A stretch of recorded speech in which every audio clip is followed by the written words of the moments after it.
Hi, this is Phoenix, and I'm going to detail an encounter that I literally just had right now. Um, I had a sequence of four thoughts cross my mind as this intense event happened. I'm bringing this event up because I think that the circumstance says a lot about the way that our society is structured and the oppressive forces that exist. And I think that ultimately there are some philosophical implications that you can infer.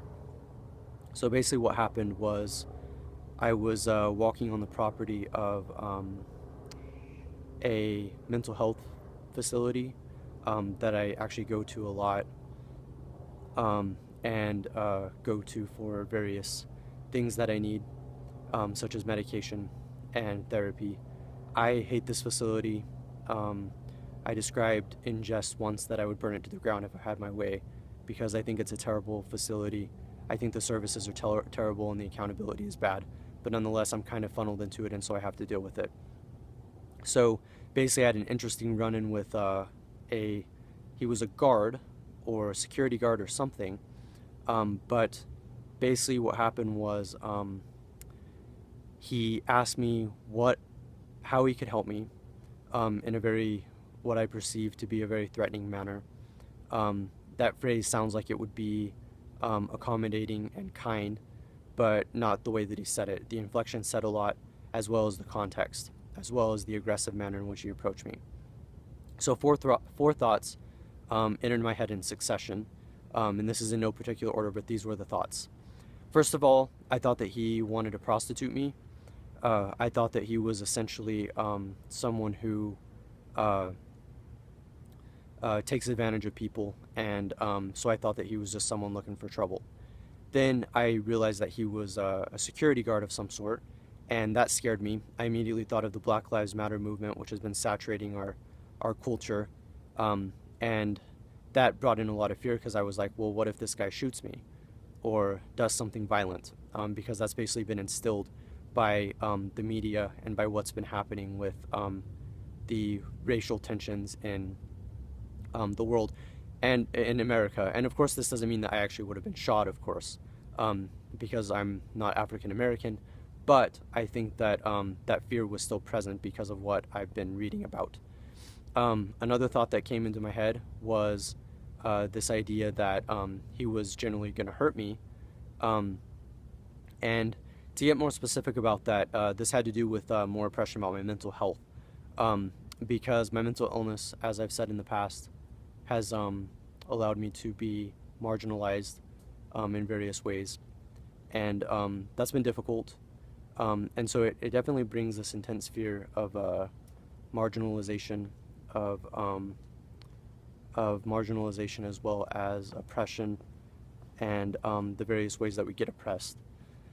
And so I was very worried about how this might be perceived in terms of mental health. And so that was pretty intense and scary because it brought back all of the ways and it brought back all of the negative memories I've had of being oppressed mentally and because of my mental illness. And the final thing that I thought about was I was already frustrated because of my therapist, who I felt was actually semi-abusive the last time I talked to her. That probably seems like kind of a intense phrase to use, but I think it's fair because it's just like blatant disregard, blatant disrespect, and really, really negative things. So all of those thoughts came, and that's minor comparatively because that was just a minor frustration. But all of those thoughts came in my mind. Now, you might be wondering what the philosophical implication would be of these thoughts. It's pretty simple. Um, if you reduce it to the simple emotion I felt, it was fear. Certainly the uncertainty of what was happening. Certainly the fear that's been existent, the fear that's definitely been existent in our culture, politically, such as with the corruption with presidencies and the presidential candidates, as well as the shootings of unarmed African American men, the way in which our country's kind of destabilized, and it's been scary.